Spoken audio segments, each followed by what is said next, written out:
Good morning మిత్రమా. మనకు ninth class physical science text బుక్లో 7వ యూనిట్గా పరమాణువులు, అణువులు మరియు రసాయనిక చర్యలు అనే పాఠంలో పరమాణువు అంటే ఏంటి, ఆధునిక రసాయనిక శాస్త్ర పితామహుడు ఆంటోనీ లెవోయిజర్, అదేవిధంగా క్రియాజనకాలు అంటే ఏంటి, క్రియాజన్యాలు అంటే ఏంటి, స్థిరానుపాత నియమము, పరమాణువులు, అణువులు మరియు సంయోగ పదార్థాలు ఏంటివని ఇస్తూ ఏం చేశాడు అని అంటే మనకు రసాయన చర్యలలోని రకాలు ఇచ్చాడు మిత్రమా.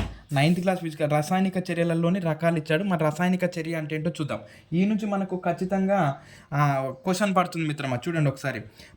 పరమాణువుల మధ్య గల బంధాలు విడిపోవడం మరియు కొత్త బంధాలు ఏర్పడటాన్ని మనం రసాయనిక చర్యగా పేర్కొంటాం. పరమాణువుల మధ్య గల బంధాలు విడిపోవడం, కొత్త బంధాలు ఏర్పడటాన్ని మనం రసాయనిక చర్యగా పేర్కొంటాం.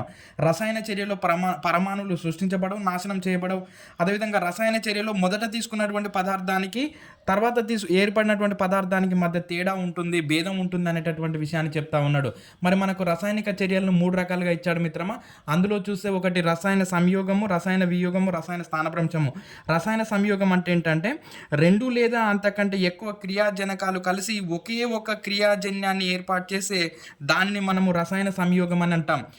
బాణం గుర్తుకు ముందు వైపు ఉన్న దాన్నేమో, బాణం గుర్తు వైపు ఉన్న వాటినేమో మనము క్రియాజన్యాలని అంటాము.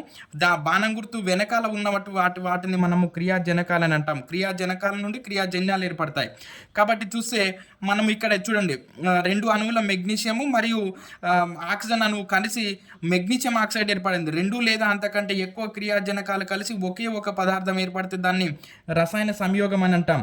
ఇక్కడ మరి చూస్తే మరి ఇక్కడ వీటితో పాటు ఏర్పడటంతో పాటు మనకు ఉష్ణశక్తి అంటే కొంత వేడి కూడా విడుదలవుతుంది మిత్రం. అందుకని ఈ రసాయన సంయోగ చర్యలను ఉష్ణ మోచక చర్యలని కూడా అంటారు. ఉష్ణాన్ని విడుదల చేస్తాయి కాబట్టి వీటిని ఉష్ణ మోచక చర్యలని కూడా అంటారు.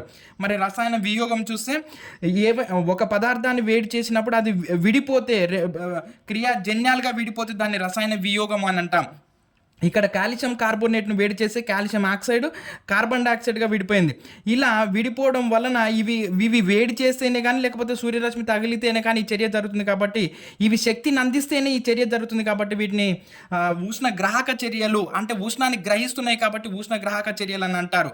అదేవిధంగా మరి రసాయన స్థానభ్రంశ చర్యలు అని అంటే ఒక సమ్మేళనంలోని ఒక మూలకము మరొక మూలకాన్ని స్థానభ్రంశం చెందించి దాని స్థానంలోకి ఇది వస్తే దీన్ని మనం రసాయన స్థానభ్రంశం అని అంటాం. ఉదాహరణకు చూడండి మిత్రమా, ఇక్కడ జింక్ మరియు 2 అణువుల హైడ్రోక్లోరిక్ ఆమ్లం ఉంది. ఇక్కడ జింక్ ఏం చేసిందంటే హైడ్రోజన్ స్థానభ్రంశం చెందించి ఈ హైడ్రోజన్ ప్లేస్లోకి జింక్ వచ్చింది.